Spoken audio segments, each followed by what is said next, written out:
tuning into a new episode of Three Way. And today's topic is mental health, but not just mental health.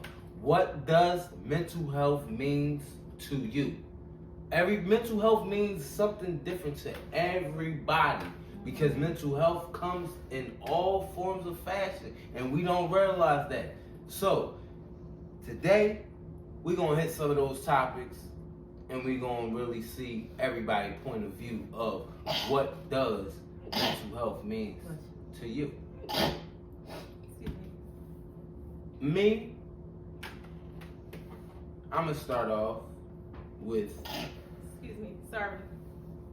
mental health to me means keeping my sanity, doing things different than how I used to do them, that keeps me grounded, basically. To sum it all up, mental health to me is, what does mental health mean to me? It means knowing the role that I play in other people's mental health. Because we all are quick to say, well, damn, I can't do this no more because this is bad to my mental health. But we never realize in situations where we may be wrong what part that we played in other people's mental health. So I'm gonna pass the mic to Shay, and you tell me what does it mean to you. Staying healthy.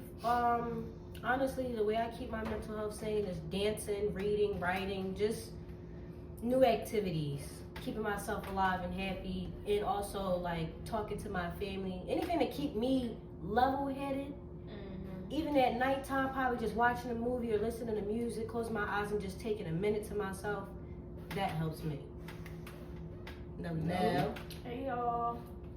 So mental health, when I think of mental health, the number one thing that comes to my mind is the different mental health diagnoses.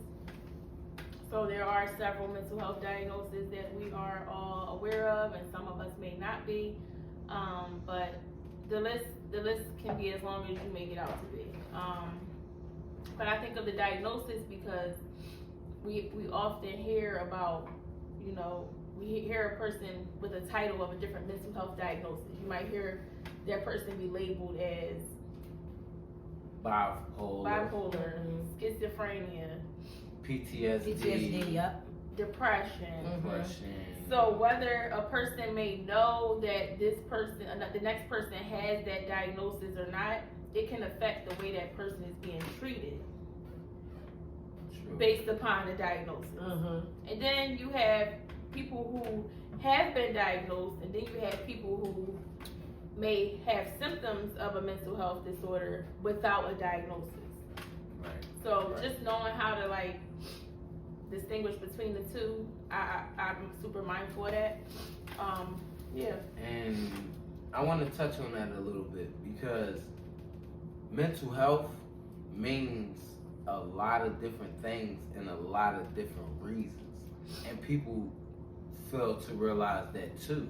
Like, you may have people that suffer from mental health just because of life changes at that time, where they may be used to doing good at their job or just being successful at who they are, and then they get a setback where something happens and mentally they don't know how to adapt to that. So that's a form of mental health. You got a form of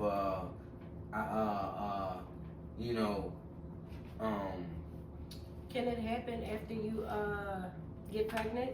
Like, can you start to Yeah, postpartum. That's what it's called. Postpartum is the form. It's like it falls into the category of mental health. Postpartum shows, and a lot like postpartum looks different for everybody. If that mother even experiences it, but it can look different. It can come in all different. A person can be super depressed.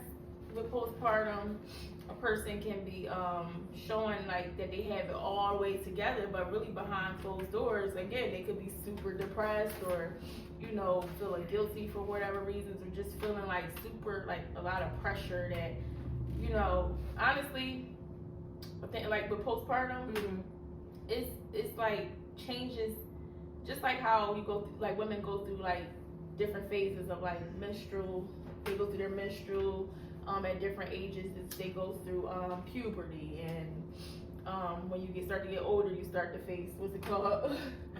When you aging. Yeah, I know what you know what I'm talking about. Maturity. No, when you hitting like your 40s and 50s, why am I having a brain freeze? God darn it. Menopause. Oh, menopause. Thank you. Thank you. And all of those type of things. So basically, the point I'm making is, with postpartum, it's just basically a different phase that women goes through. Just like any other phase, it's a transition. Like your body goes through changes that is uncontrolled. Like you can't do anything to control those changes that your body is experiencing. So the more knowledgeable that you are of it, it kind of helps you prepare for when your body do go through those changes. So each person's experience can be different, because you might have a woman that's super prepared, more knowledgeable, then you might have another woman who nobody prepared them and they're just super lost and confused once that time comes up and they're going through that physical, mental, emotional change, Okay. which is natural And for women. that's basically some of the forms of mental health and Yeah. the different effects that mental health have on people. Yeah. Can I You ask, know? do you know anyone, like you don't have to call them out by name, but have either of you, and you both can talk about it at your own rate, but have either of you ever experienced like a critical mental health experience that kind of taught you more about mental health with Me? yourself or with a loved one? Yes. Yes. I have. I Okay. went through it, and my mental health came actually from experiencing being in prison for a long time. Okay. Like, before I went to prison, I got shot back in the early 2000s. And back then, they diagnosed me with PTSD. Okay. And that was part of my trauma. And I did suffer from PTSD because I noticed times where I couldn't sleep, like I would have flashbacks of the incident. But it's like as time went on, I started to like cope with it a little better. Okay. And I even seek help at one point in time, like a therapist and all of that. But I was able to come out of the PTSD depression part. Okay. But as time went on, you know, I went back to living a normal life. But then when I got incarcerated in 2013, during damn near a decade, that's like in itself a mental health change, or it can be a mental health breakdown. Okay. Because you see things that you never thought you would experience. You know what I'm saying? You gotta set your mind a way that you never thought you would have to live or program yourself. So it's like coming home after doing that time and then having to now adjust to the real world all over again. And mind you, it's going on 4 years that I've been home, and I still haven't adjusted to this because I still do suffer with it. No, I'm not seeking physical help, but my way of coping with knowing that I have PTSD, my way of coping with that is I smoke marijuana. Okay. And that's my form of what keeps me grounded on a day-to-day basis. You know, I hear a lot of people say marijuana is a gateway to this and it's a gateway to that, but at the end of the day, it's like you never know now. Like back then, you never known, and back then what you was buying. But now you go in the dispensary and you able to buy marijuana for high blood pressure. because your mental health and it has affected you to the point where now you have high blood pressure and you never took meds for high blood pressure, but certain things is starting to affect you to the point that it's leading you to that.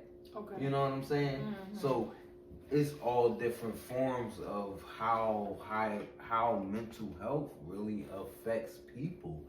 But one thing I do want to touch on while we having this subject Before this you move discussion, on, I'm not moving on. Okay. But before we do move on, and in this segment, I want to touch on how mental health really affects other people from one another. Okay. I have If a that makes question. sense. Do you think if you did get physical help, it would like stop it completely? Like, The way that I would look at my answer to that is no, okay. and I'm only saying no based off of my journey with this experience before. Like when I went through this before, I didn't turn to marijuana. I turned to physical and therapy. Okay. You know what I'm saying? Somebody to guide me. But they put me on meds, and that shit had me feeling like a zombie where I couldn't focus on a day-to-day basis. Okay. So I came off of it because I didn't like it. Okay. But then coming home now and being able to reach out to certain dispensaries and ask questions, and they tell you, well, this will work for this and this will work for that, and I know what I'm getting and I know what I'm buying. So I'm like, damn, well, I'm suffering with the PTSD and my depression, this and that. Well, hun, smoke this.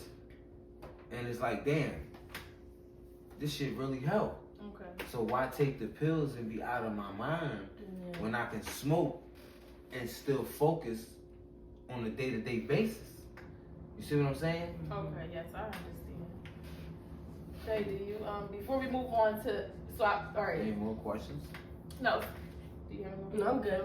I have my question. So as far as like, I wanted us each to elaborate on what you just was able to elaborate on as far as like, did we have any personal experiences with mental health or ever experienced anything close with someone that we're close to?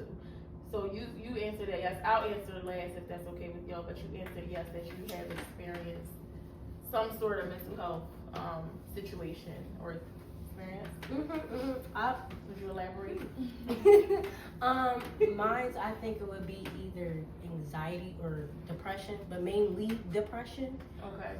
I don't know when it started, but I like probably like relationships for me. That's a lot of stress and stuff, and then being young, going into a relationship and nobody to truly guide you. I feel like that causes a lot of depression because you're dealing with certain issues that you probably are kind of like nervous to come to like a big cousin or your mom or your grandmom about it, and you deal with it alone. So now you're dealing with all that alone, and it's just like now it's heavy weight on your shoulders and you don't know how to go about it. So it's just like that. So And it then- kind of puts you in a depression sometimes, just not knowing who you can trust to kind of open up to with like relationships and And things then like like overthinking as well. that. Overthinking. Okay. Yeah. So when I overthink, which we were discussing a little bit, just a tad bit earlier, like when I overthink, I will look at the problem, but then I go deep into somewhere else, and then that makes me like, then I start crying about it, and then I don't know why I'm crying about it, and then it's just like I feel like it's just a black cloud sometimes, and I just don't know what to do. But like I said before in the beginning, if I just call somebody, because I have a problem just explaining sometimes how I feel, because I don't know what you're doing with that information, and then are you actively trying to help me, or are you actively trying to be nosy? Yeah, Right. So it's just like, I'm following it's you. a lot, and it's just like you feel like you're alone, and you do want to go to therapy, but now I'm thinking the same thing. Are you just getting money out of me?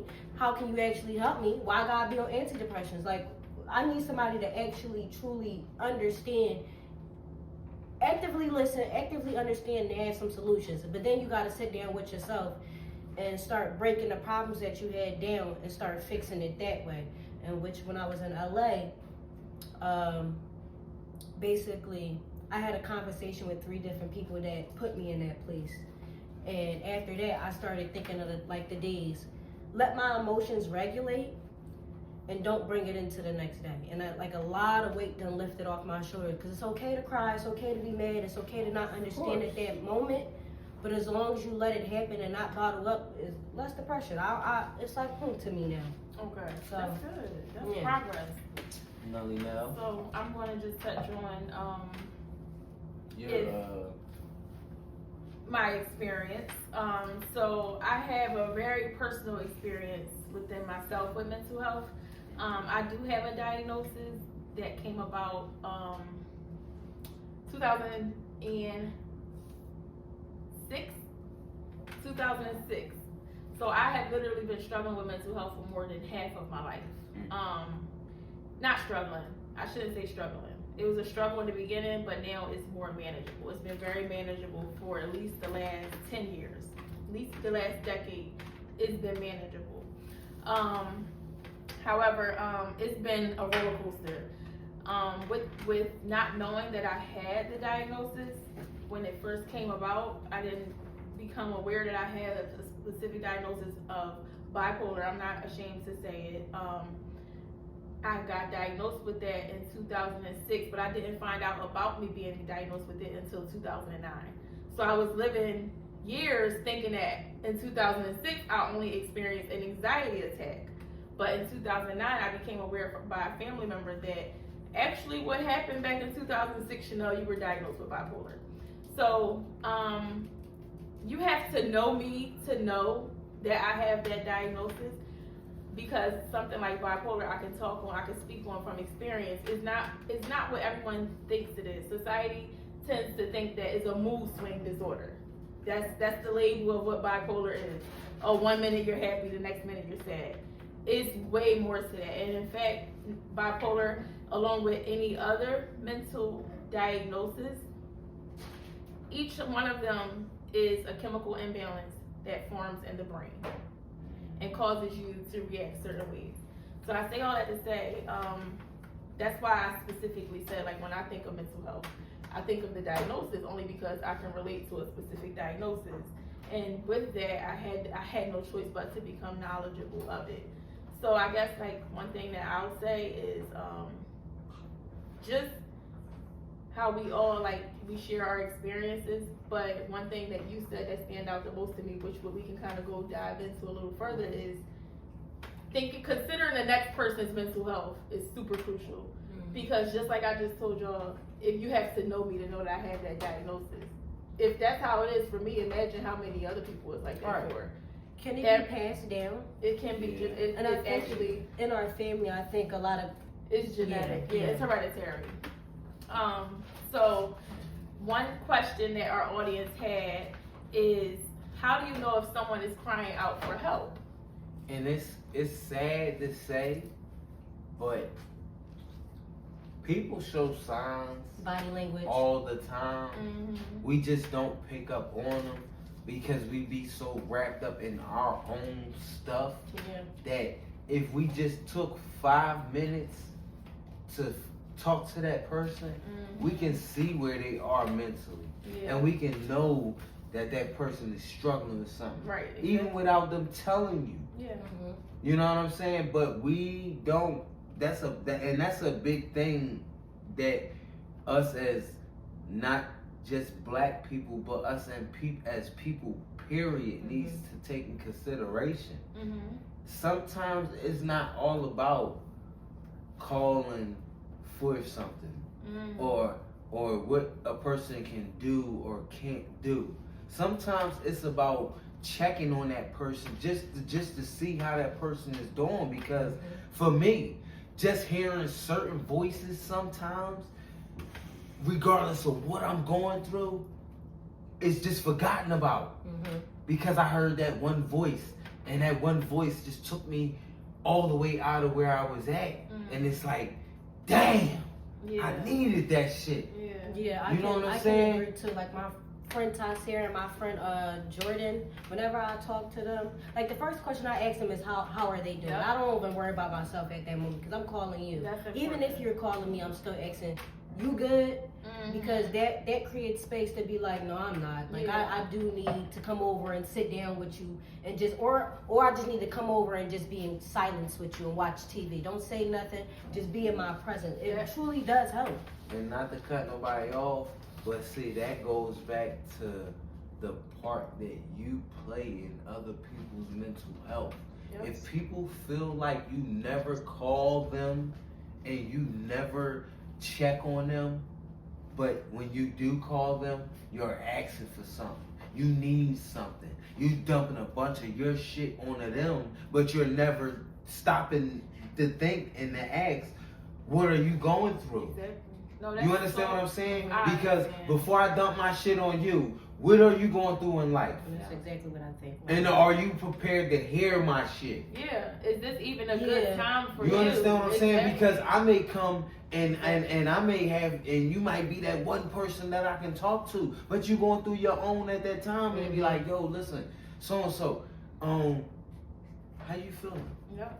Oh well, I'm good. You know, I'm dealing with it. Well, is you in a headspace to talk? Right. That's so crucial. You understand what I'm saying? We don't do that. We Mhm. never do that. We never take in consideration of nothing.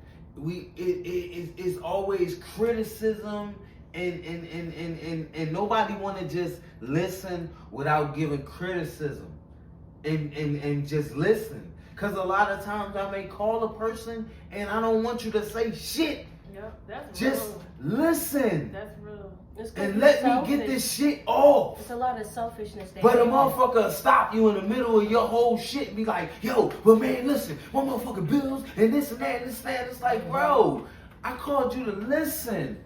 Or no, you should do this and this and this and that because you know that person ain't no good for you. Bro, or sis, I didn't call you for that. I just wanted to get it off my chest and I wanted you to listen. So can I say something? That's actually a good point because communication is key.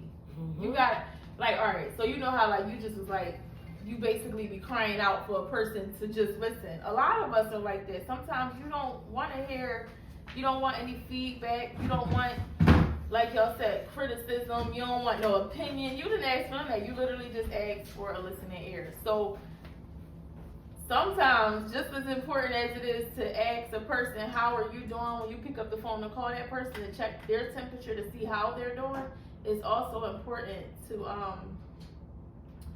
to make sure that they're, like you said, able to process everything that you're about to pour out on them.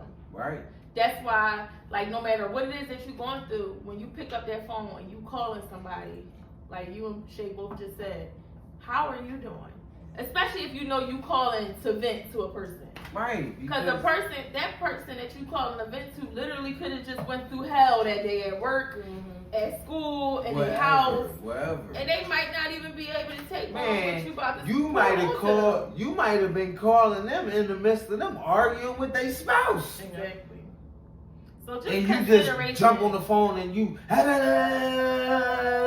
then they say, "Well, right now ain't the time," and now you feeling some type of way Yeah, where you where you could have just took that 5 extra minutes to see how they were doing. how you doing, man. What's But going that's why on? body language matters. You can tell. But you can't always tell by body language if you're not seeing a person. Well, Yeah, no, on the but phone. okay. We If talking you about on the regularly, phone. Just regularly on the phone, not like Yeah. FaceTime. Yeah, Okay. regular on the See, phone. this FaceTime generation. Yeah, this shit, like, it wasn't no FaceTime. Yo. You know what I mean? And being open-minded. Like, that's another thing. Everybody is not always open-minded. Yeah. Everybody want to listen. Everybody want to give their input and critique what you say instead of just being open-minded to listen to the whole thing and then be the people to tell you, well, listen, you were right, but they were right too. Yeah. You understand what I'm saying? People so quick to jump on that wagon where as though you venting to them and now they venting about that person. when they don't even have nothing to vent bad about. Or They it just becomes a jumping. form of gossip Yeah, at yeah, that yeah. point. It just And started it's like, I turning to didn't- gossip, and I didn't call you for that. Exactly. I just called you to listen to what I had to say, and then if I want your feedback, I will ask you. Yeah, absolutely. You know. So I have a question. What do y'all do when y'all like you go through PTSD and you go through bipolar? What do y'all do to cope with it? And So, I'm gonna let her That's what I'm answer saying. first. so, like I said, my bipolar has been stable for the last 10 years. But there's a big but to that. So I say that basically like because I'm a little bit different. So because I do take my medication and I do have therapy, I don't really go through bipolar spurts. The only time I did within the last 10 years was after childbirth. Yeah. Because it was a combination of bipolar mixed with the postpartum. Right. So it was crazy. It was crazy. You had to been there. Basically, you had to have been there. And both of y'all know from different perspectives of dealing with me in the bipolar. So you know what I mean. But as far as like how I cope with it, so I'm not perfect in it, but I'm very mature in my stage of bipolar at this point. So I pretty much know my body. So like certain things that I experience that coincides with the bipolar is anxiety. For me, anxiety is something that I experience, and once I start feeling anxious, I know I need to seek help because anxiety for me is the first sign of me not being well. So, and it could be, it don't have to be like extremely not well. It could just be something like I just gotta take a couple deep breaths, or I might gotta drink something warm to kind of soothe me. I might have to just do something to just kind of decompress so that whatever it is that's bothering me or disturbing me, or if I'm feeling overwhelmed or whatever the case may be, I know which route to take to get the help that I need. So if it's super severe, I know to reach out to my therapist, and my psychiatrist and psychologist. I know to reach out to them. But since I've been married, I don't have to reach out to them as much because fortunately I have a spouse that I can talk to about pretty much anything, and he doesn't just listen. He actually gives really good advice. And he's been like that for as long as I've known him. And sometimes I even throw it in my therapist's face like, yeah, I don't really need that many sessions with you because my boyfriend at the time, he pretty much is getting me through some stuff. You know, for sure. Yeah. And I got you. Like, it's so crazy how, like, me and you are, like, 10 years apart. But sometimes you pour wisdom onto me that I just be blown away by. Like, damn, like, this girl is so mature. Like, for real. Like, sometimes she gives me advice that I would think, like, a big sister would give or, like, an auntie. Because you just, like, with your young age, like, you really do have a lot of wisdom and maturity in you. So I have, like, people that's super close to me, friends. I have really close friends that I call sisters that I can call and talk to. So for me, like, the most therapeutic thing, that's why, like, I love that we have this platform, three-way, let's talk about it, because talking is therapeutic. As long as you talking to a person that you can trust, a person that is open-minded, a person that's non-judgmental, and a person that's going to meet you where you need them to meet you in that moment.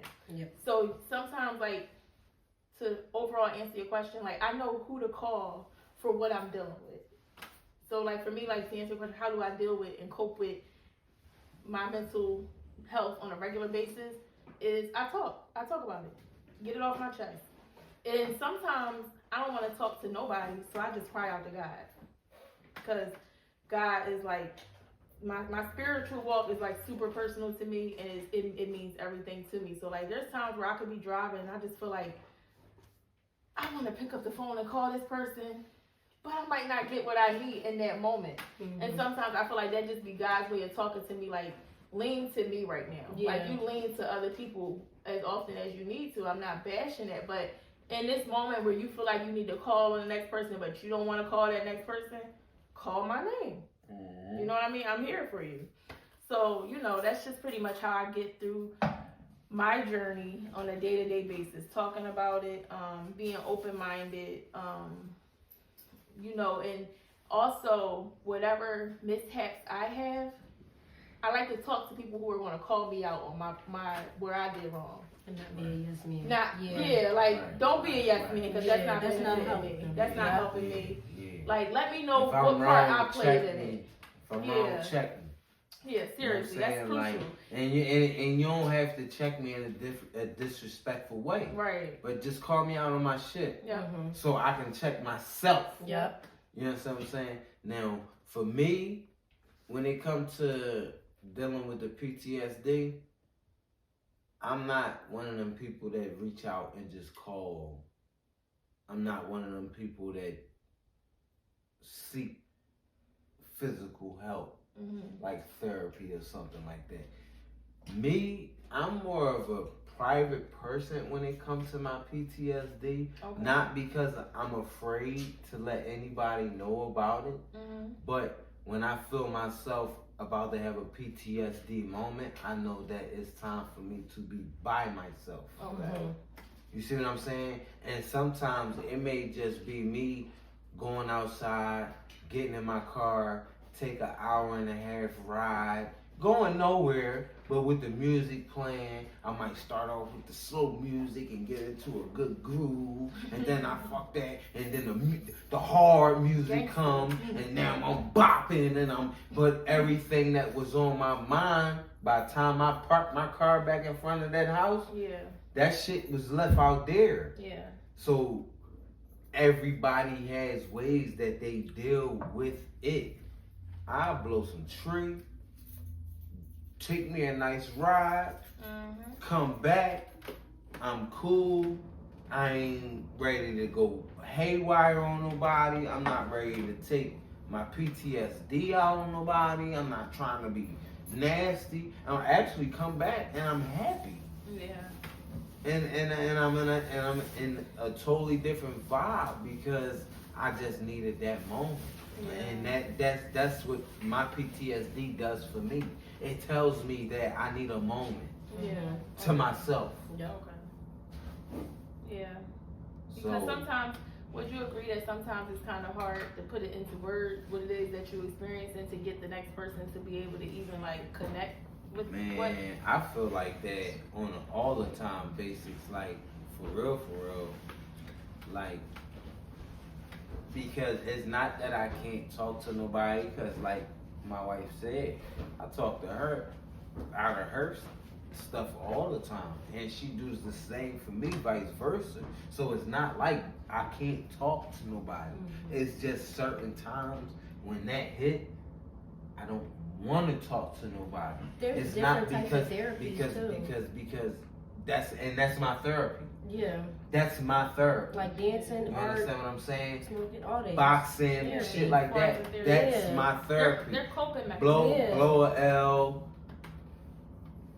take a ride, relax myself, walk, and I got another dog now, so I walk my dogs. Like I got a bunch of different outlets where I let my PTSD out, and nobody know. And I be in front of all of y'all at the same time and be experiencing it. But y'all never notice it. But I'll grab the dog and have the dog up underneath me and pick the puppy up and be letting it lick me in my face. I don't let no dogs lick me in my face. But I'm having a moment and that dog's soothing what I need. So give me what I need, baby. You know what I'm saying? Yeah, that just goes to show that like that's growth and maturity in you. Yeah. Because that's why I said like I'm pretty mature in my walk with my mental health diagnosis. Like I know my body enough to know what to do in that moment. So with that, like I think it's super important with mental health to one, acknowledge that there's a possibility that you may have some sort of mental health diagnosis. Everybody suffers with mental health. No, yeah. Whether you notice it or not, some type of way you suffer with mental health. It's not about suffering with the mental health. It's about accepting the fact that you have it. That's and finding your tools to deal with it. And you understand what I'm saying? And I just want to elaborate on that a little bit because I don't want to like confuse the matter to our audience. Like, I don't want them to think that we're saying everybody has a mental health diagnosis. That's not what we're saying. What we're saying is everybody has a mental state, mental health is just as important as your physical health. Exactly. So think of it as like, you grow up and we're taught at a young age in elementary school how important is nutrition and exercising and knowledge, education. Like you feed yourself with positive things that's going to help you flourish and help you, nourish your body in different ways.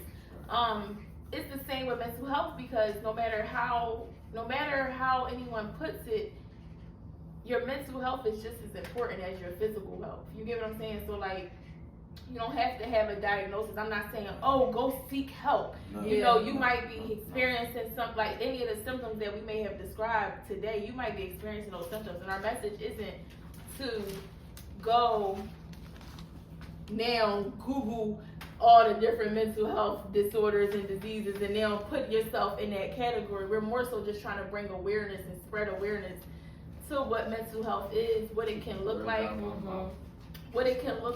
and if you think that you might fall under that umbrella of, oh, I might have a diagnosis that has been untreated for such and such amount of years, maybe I should get help, maybe I should go look and get some sort of professional help.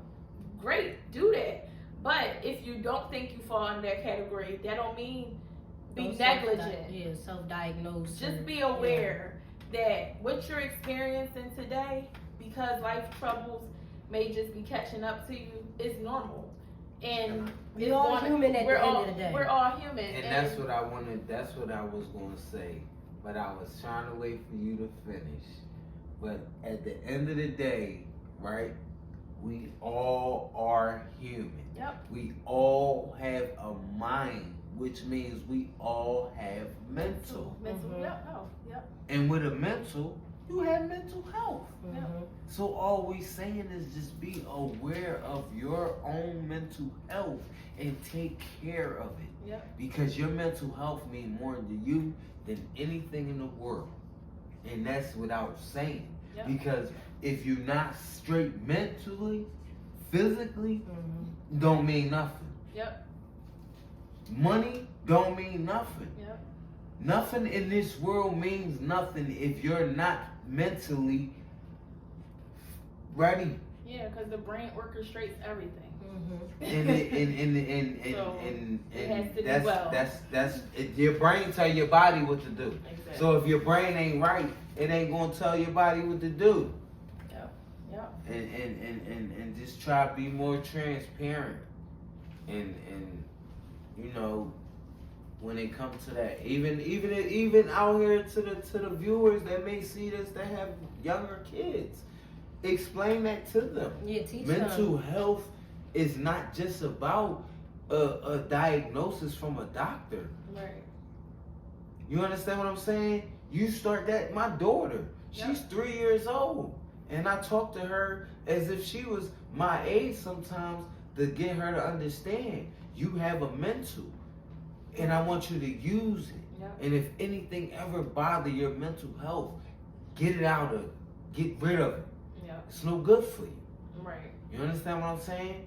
Look, You want everything in your life to always help you, not always financially, but mentally. Yes. So before we wrap this up, Mm-hmm. communicate, listen, be open-minded, self-educate, talk to somebody. Mm-hmm. What you gotta say? That's pretty much it. How about you? And don't be afraid Yeah, to reach it's okay. out It's really truly okay. to talk to someone if you can't handle it, man.